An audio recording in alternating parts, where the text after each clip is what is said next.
রুমিন ফারহানা আপা আছে, এরপরে যে মন্ত্রী পটলের মেয়ে আছে ফারজানা শারমিন। আমার ডাইনে বামে আমার এমন ভড়িয়ালা লোক আমি পেয়েছি, যেগুলো সিরিয়াল করা থাকে আগে থেকে, কে কোথায় বলবে আমরা জানিও না।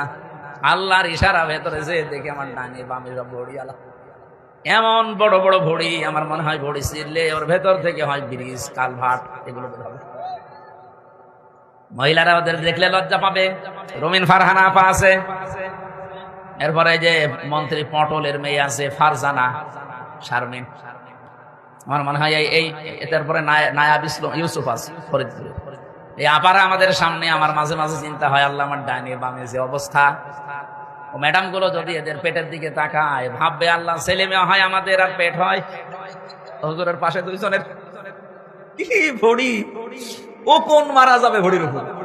আজকে ডেইলি স্টারে খবর প্রকাশিত হয়েছে এই সংসদে উপস্থিত আমি এবং আমার আরো দুজন নারী সহকর্মীর বিরুদ্ধে এই সংসদে উপস্থিত আরেকজন সংসদ সদস্য যে কদাকার কুৎসিত ভাষায় মানে ওয়াজ মাহফিল করেছে, যে কুৎসিত ভাষায় তারা বক্তব্য দিয়েছে।